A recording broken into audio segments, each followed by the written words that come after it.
First and foremost, I like to thank Dr. Wesley and, of course, Dr. Lumen for giving me this opportunity.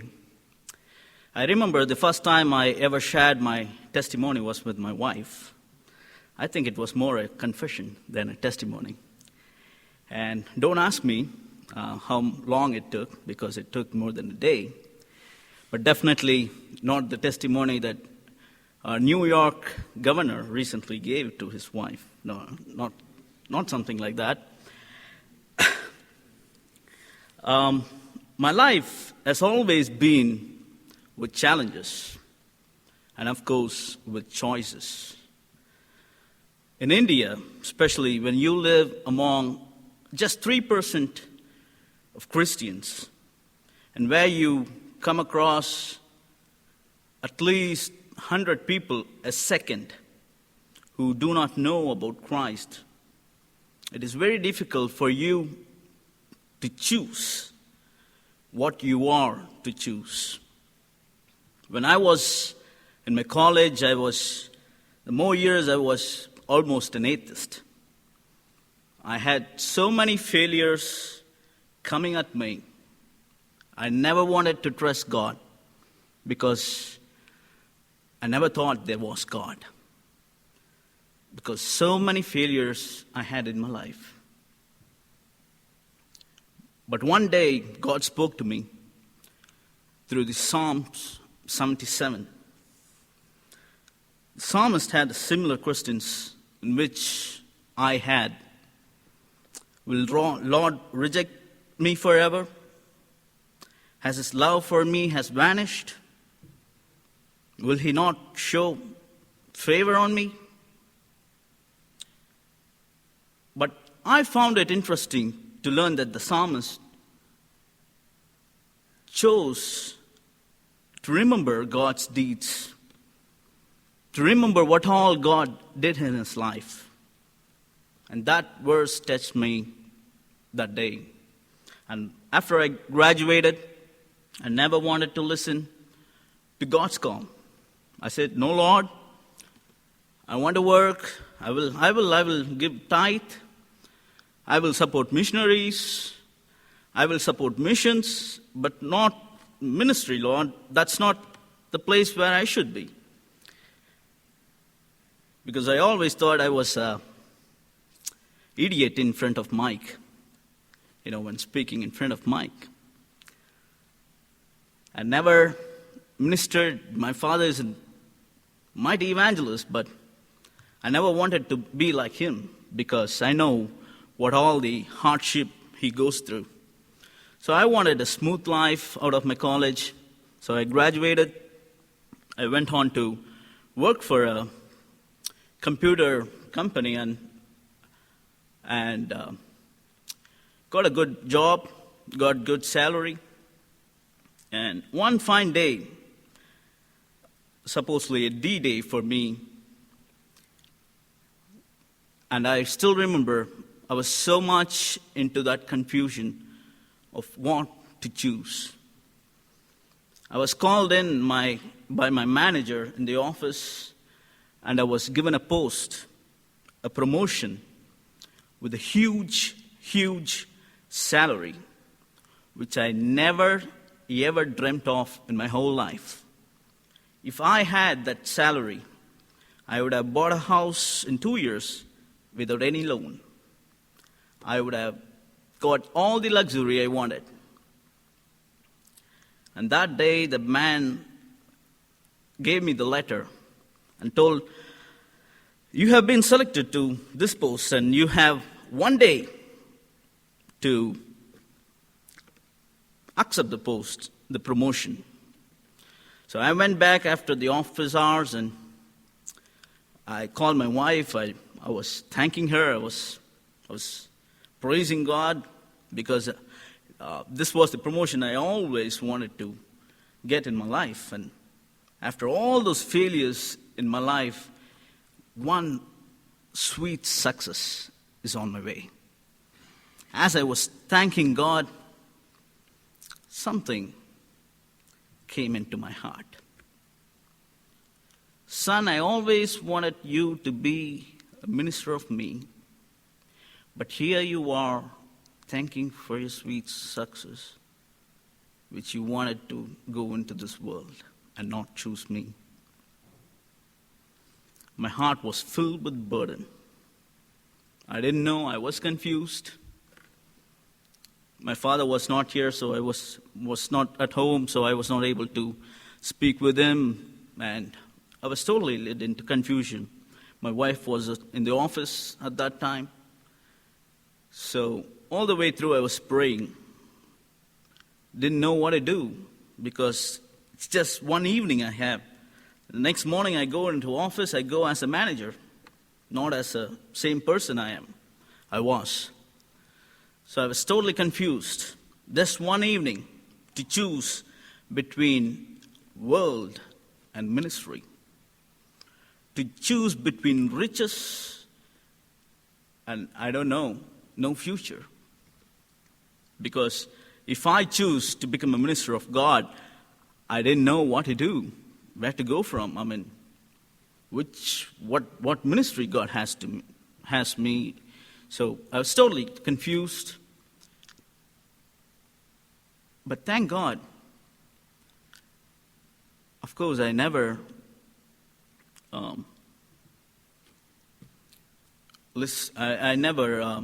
kind of made this thought that evening with my wife or mom. I never called anybody. I prayed it to myself. I went back to the office the same evening and gave my resignation. I didn't know what I did. My manager asked me, "Are you crazy? I mean, did you lose a mind, or what's happening to you?" I said, "No, this is what is happening in me. I mean, God wants me, so I'm going." He's a Hindu, and it's natural for a Hindu man to think that I was crazy. But the next day, after I led this news to my family and friends, my cousins came together and prayed for me because they thought I lost my mind. And all my cousins were Christians. Nobody understood my call. And of course, my father did, and he encouraged me. And here I was, with no future, with nothing in front of me, and started off my ministry. I started ministering with youth, then went on to minister for children. I remember the day we started the children ministry, as gospel friends, we already had a children's ministry. We focused much on children's ministry, but that day I remember three of folks, me and my two friends, were sitting in a railway station, and we decided to do something for the kids who are in the school, who are in the church, and who are in the secular world, where the parents are not able to give them a good teaching. So we thought together that we need to do something about it. And last year we started a children's program where we reached the schools and public schools, Christian schools, churches, to teach about Jesus Christ to children. It's a difficult task, especially in India, to reach public schools. But thank God He gave us good openings. And we reached about 8,000 children last year. And do have a follow-up every month. We send few of our guys there to different schools to do a follow-up. But the ministry is coming great. But today, I want to tell you folks, my ministry had a big turn when I met a lady in our campus in Mount Zion, where Dr. Wesley was there. This happened a few months back. My father and I were getting ready to go to the chapel for the morning 8:30 fellowship we have. And this lady was waiting downstairs for us. with a little 2-year-old kid. And she, for some reason, was not allowed upstairs to meet my dad, so she waited downstairs. And when we got ready and on our way to the chapel, this lady intercepted my father and was talking something. I was coming behind, and I stopped and listened to her. She said she was deserted by her husband a year ago with a beautiful child, but her husband left her for another woman. And you can see the pain in her eyes. You can see the pain in her body. She was weak. She was torn up. I wondered who sent her to our campus. I was thinking, okay, who should have... Did you come here with any recommendations? She said no. Then I asked, how did she come to know our campus? Because we didn't want somebody take a ride on us. Because we have so many persecutions, so many people against Christian missions nowadays in India. This lady said, last week, I lost my mother in an accident. After my husband left me, I thought my mother is my only hope I had. But last week, she died of an accident. So I was on my way to a dam nearby to commit suicide with my child. And on my way, the passenger who sat next to me gave your address and wanted me to go here. And that's how I landed here. She had nothing. She had no money. She had no clothes, just the clothes she was wearing. She had a big bandage behind her because of an accident last week. She had no food for about 3 days. Her kid was starving. The kid was a nice-looking kid. I have a photo in my computer. Maybe I can show you all if you wanted to. Totally devastated. No hope at all. I was shattered by her story. I have come across thousands and thousands of stories across India. But this lady, the very look of her, shattered my heart. And that day, God renewed my ministry. Here is a girl standing with no food for 3 days. Her kid was starving. She was hoping to have some hope. She actually came into our campus to eat something first. So we gave her some food. We gave her a job. We put her child in a school. My father last week, when he called me, he told, they are doing fine. And they at last found living hope.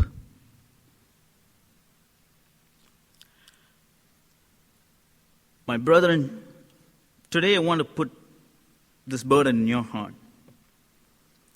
If God wants to do something in our lives, that means we have to do something for others. You can't have a relationship with God unless you have a relationship with others in love. And God spoke to me that day from Romans chapter 15. Bear the witness.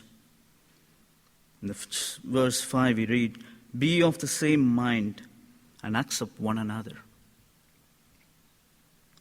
We may be good ministers of Lord. I was going around so many churches. I was filling up wherever my father didn't go.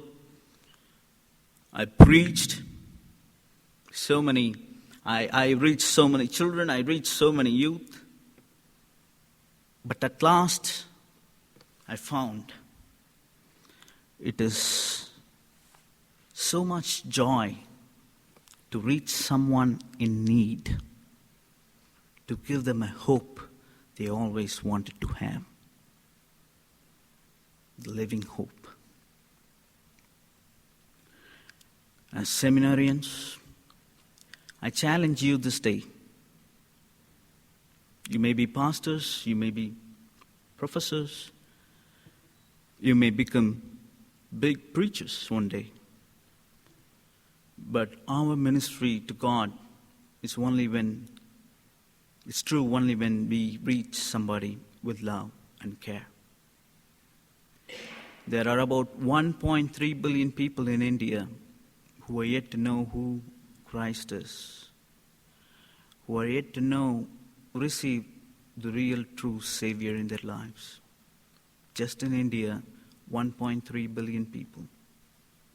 Every time I walk down the street, I see at least 100 faces hoping to get a living hope someday in their lives.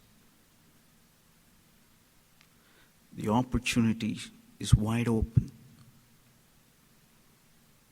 Not only there, but in the very Jackson, the strip club ministry I go with Masato, I see people lost, completely lost in this world. Is there a hope for them? So I leave here giving this challenge to you. Accept one another. Be of same mind. Do whatever you can from your heart to reach somebody with your hope, the hope you received and you're going to share. Thank you.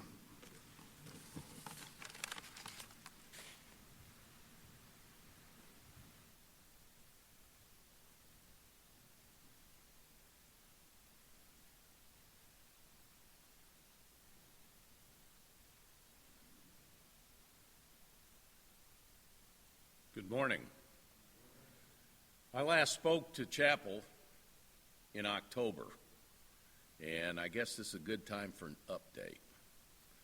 When I left Roanoke to come here in person, I came here, number one reason was to get through school faster. Online is great. I love to go to school online, but you just can't get there from here. It takes too long. I'm not getting any younger. The other thing I wanted to do, which was very important because I worked a full-time job, and with school, I didn't have any time for the third leg of the triad of our learning, which is apostleship.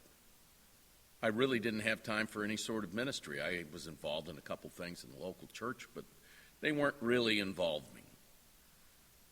So I decided, with the blessing of my wife finally, and lots of God's help, that it was time to make the move.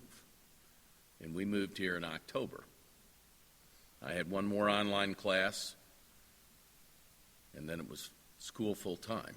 And it's been an interesting experience.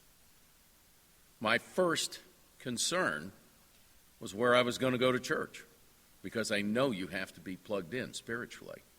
And I knew very little about this place. And fortunately, in my very first conversation with Dr. Ray, he gave me great direction, and I wound up at Dayspring Community Church, and it has been a real blessing because it opened the door through that and through the seminary, because Dr. Matt does a lot of apostleship. I got involved, first of all, going down to the abortion clinic, something that I didn't think I'd be any good at, and I really don't think I'm that effective, but I'm a face and I'm a voice. And that matters. They who stand and wait also serve. It's a long time ago quote that I learned, because in the military, which is part of my past, you spend a lot of time standing around and waiting. Our great quote was, stand by to hurry up and get ready to wait. And that is much of life, being patient, which God has to teach me patience. But I got involved in going out to the prison, too, because one of the things I wanted to do as a goal was to learn to preach. I'd been an instructor, a teacher, all of my adult life. I've taught at flight school. I've taught people to drive trucks. I've taught them to drive buses. I've taught in academics. I've taught in the vehicles, whether it's an airplane or a truck or a bus. And that's one of my spiritual gifts that was kind of lying moribund. So I got involved in speaking in the prison. Of course, Dr. Matt's real good at throwing you to the fire. He let me go and visit one time, and he says, okay, you're on your own. Well, nothing like baptism by fire. So I've learned to preach and really enjoy doing that.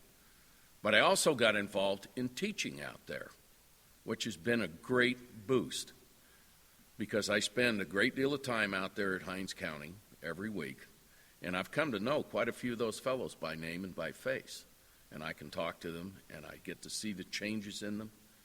And I discovered something that I never really conceptualized before I did it. You get more out of serving than you put into it. I get so much spiritual boost out of seeing people make commitments to Christ, which I never had the opportunity to lead anybody to Christ before, and see them grow and see them get hungry. What a blessing.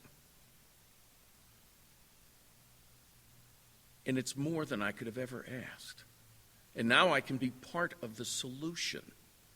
I teach GED. Why?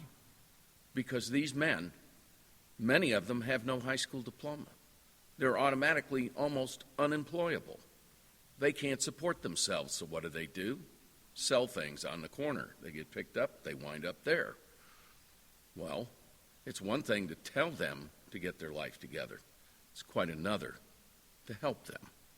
And that is an unbelievably rewarding experience. My life has changed in many, many ways. I get to take a whole lot more class all at once. And I've been particularly blessed this semester with a class in theology. Having only been walking in the way of the Lord for a little less than 2 years, having been most of my life almost a Christian, and I know that sermon well. Why? Because I lived that way. I went through all the form and had none of the substance, and it was meaningless. I now know the truth. And to be taking a class in it and say, yeah, I know that because I've lived that, and I've lived it just a little ways in the past, so the memory of it is very fresh. And I can appreciate the changes in my life. So I've met one of the very biggest goals of coming here, which is being much more involved, much deeper in ministry. And now I'm beginning to see opportunities. Last week, or it was a week before, we had the missions conference. Some of the representatives talked to me about possible follow-on. And I told the Lord long ago, anywhere in the world, I'm worldwide deployable, always have been. I haven't been any further east than Izmir, Turkey, or farther west than the Philippines, but, you know, India's not a bad idea. I've been to Africa and Sahara Africa, but never sub-Sahara. That would be fun. Could I go back to the Arab-speaking world? Been there, lived in Turkey for 3 years, kind of remember a little Turkish. I can do any of those things. Culture shock is not an issue. When you've been to the Philippines, you've been down at the bottom end. And I know what a nipa hut looks like. So I'm looking forward to ending this experience on a high note of going somewhere and serving the rest of my life. When I initially got involved in school and before things really developed, all I'd pictured my life as working at Boxley Materials Corporation until I got too old to work. Well, that tunnel that led down and got darker and darker to a tiny little space at the end of pitch darkness now opens out into unapproachable light. I know where I'm going, and it is wonderful to be part of this experience, and I am blessed to be here, and I thank you for your time and attention.